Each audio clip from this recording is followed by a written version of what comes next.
What is up, folks? Jorge Anito here. Thanks for stopping by. Welcome back. Welcome back to episode 3 of the Sleight Off between me and Reid Ferry. What is the Sleight Off?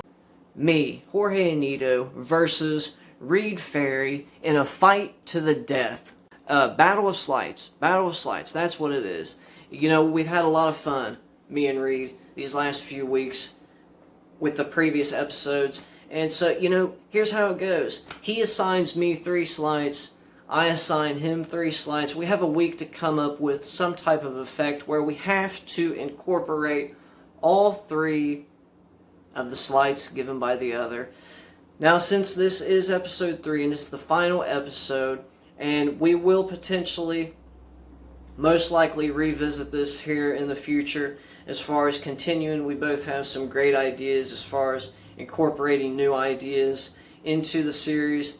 But since this was episode 3, the final episode, we gave each other 2 weeks. And this was my idea, and I just want to extend some thanks, some gratitude for Reid being gracious in this way and agreeing to grant 2 weeks for each of us to work on this. I've been really busy and stuff, and he has too. And so it just kind of worked out. And so with that, without further ado, let's go ahead and what sleights did Reid give me? He hit me right in the mouth with some of the hardest sleights that a guy could give someone else. And that's okay. Because, well, okay, he gave me the half pass. The half pass, yeah, I have some experience with that. I'm okay with that. Then he hit me with Chris Ramsay's Knuckle still. You know, I fancy myself as someone, I thought I saw everything Chris Ramsay had to offer. Granted, I can't perform everything, right, that Chris has to offer, but I at least thought I saw everything on his channel, save for all the puzzles and whatnot.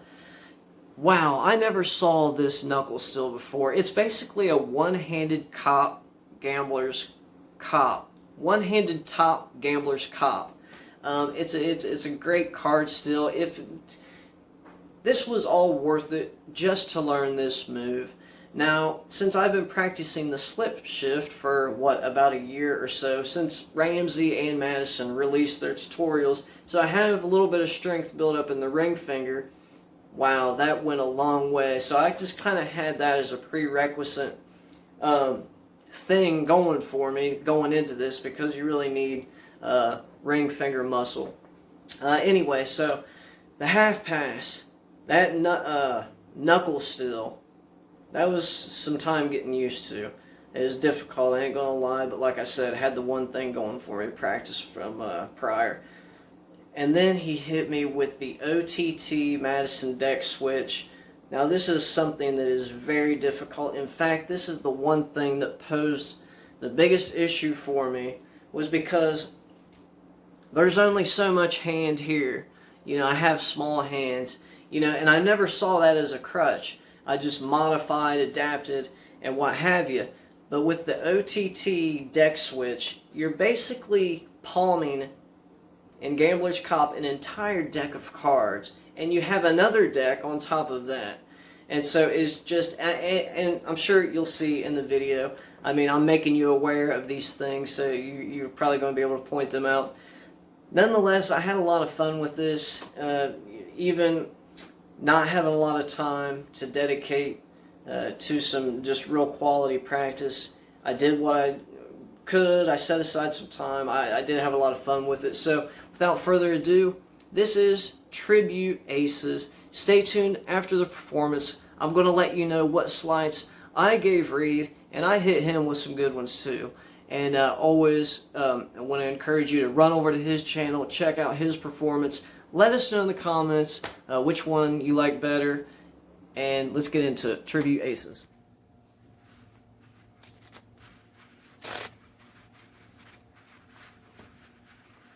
I think what we'll do is start out by doing just a little 2-card transpo just to warm up.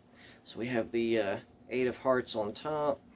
We have the 9 of hearts, wow, on bottom. Well, we'll put the 8 right there. leave the 9 right here. This is just what I do to warm up. Hopefully they trade places. We'll see here. And, well, looks like the aces say no on the transpo. And that's okay. And you know what? Speaking of aces, you know magicians have been lying to us all these years. They say they're magical. There's nothing magical about the aces. The only thing magical about them is because they behave according to the style of their favorite magicians. Now, I'll give you an example. I'll take the ace of clubs, turn him over, and just spread, and you can see all the other aces follow suit. And that's simple. It's because they're all fans of Lee Asher. That's why they do that. I'll do it from this position, turn the ace of heart over, and spread, and you can see they all go face up. So, now, with that being said, they do each have their favorite magician apiece, and we'll go ahead and try to show you real quick. I guess I could shuffle the cards up. It's in no particular order. I don't know why this really matters, but oh well. So we'll take the ace of clubs first. I want to make sure that you do see this, because what we're going to do is we'll put him somewhere right there, kind of in the middle, and eeny, meeny, miny, mo. We'll do the ace of hearts next. A little spin for good luck. Ace of spades. Now I want to make sure that you see that I'm not holding any breaks whatsoever. You know, actually I could do this so that you can be rest assured I'm not holding any breaks. So we're going to take the ace of diamonds, put him just there. Now, like I was saying, each ace will behave according to the style of their favorite magician. It's their way of paying tribute to him. The first ace is a big fan of Ernest Earick, so all I have to do is clap, and you can see the first ace. Gosh, the 7, he's a fan too. Maybe if I just cut and give him a little toss, you'll see him come out. Now, the second ace, he's a big fan of Lennart Green, so we'll do one of those weird cuts, and there's the second ace.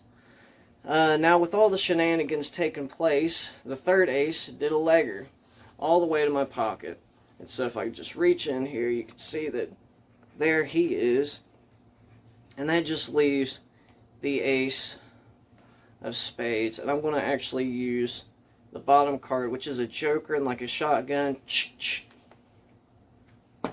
There it is. He's a fan of Chris Ramsay. That's why he does that just there. Take all these aces. And that right there, my friends, is the tribute aces. Now I would hand this out for inspection, but actually we're not done yet, because what I want to do a couple cuts, and I just want to spread through and show you that there's 4 red backed cards. I think you can guess what they are. Wouldn't you know? They are the 4 aces. And not only that, the deck is in brand new deck order. Try to come up here so you can see. That, my friends, is the tribute aces. Alright, my friends, I hope you enjoyed that. I know that it was a little windy. It was almost a 4-minute performance. And I think that just looking at these performances, the last 3 episodes, one of the things for me is just, you know, routining is never my biggest, is not my strong suit, right? So I'm just, you know, all about the utility moves and stuff. Granted, I do come up with things, but I usually allot myself more time to do this. But so, you know, me and Reid, we done this to not trip each other up, but to push each other creatively. And, you know, just iron sharpens iron, right? So I appreciate Reid for reaching out to me some time ago, a month or so ago, and saying, hey, you want to do this? Had a lot of fun. And, but like I said, reflecting back on this, I realized that one of the things that I struggle with is just keeping the choreography of all the sleights, all the misdirection.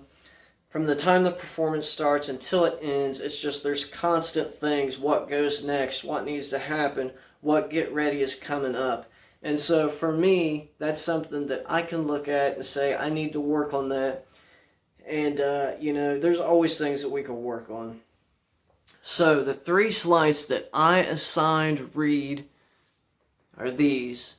The drop switch. I said it could be used as a collar change, a switch, a force, whatever.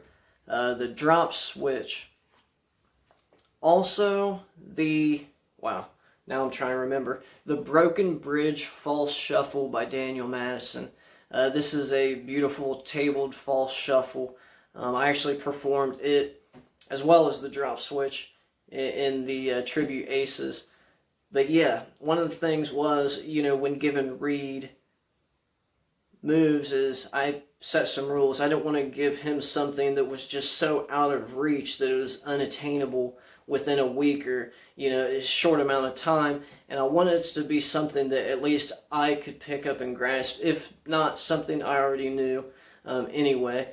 So I'm not going to give him something like, you know, slip shift, when that's something that is very hard to do, and even I myself have a hard time doing it. The third sleight was a multiple tabled card shift. Now, whenever Reid said, hey, are you ready to exchange these sleights? I said, yeah, I'm ready. He gave me mine, and I said, okay, I have 2 groups of three sleights apiece, Group A, Group B. And I said, just choose one. And so basically Group A was all tabled sleights. That's what he went with. Now, he didn't know what sleights were which in what group. I just said, hey, just choose Group A or Group B. And this was kind of the monkey wrench. Not really a monkey wrench, but this is what I was referring to previous video. And the other was just Group B was in the hands sleights. And so he went with the tabled sleights. And so I gave those to him, the Broken Bridge False Shuffle, the Drop Switch, and a multiple tabled card shift with a minimum of 2 cards being shifted. Run over to Reid's channel, check out what he came up with. I'm sure it's something absolutely mind-blowing and fantastic. He's a great cardician, sleight of hand artist. And yeah, let us know which one that you liked more. I know that, like I said, the biggest thing for me was that deck switch. I know I struggle with it. There was some flashing involved, and even I was trying different things as far as loading the deck, and that's just what I come up with. It's very difficult. It's not practical for me to do that in real time, but I'm glad that I did because I kind of got a feel for it. So guys, thank you for tuning in to episode 3 of the Sleight Off. Appreciate your support, all the love. And we'll see you back here next time. Jorge Nito here, signing off. Be blessed.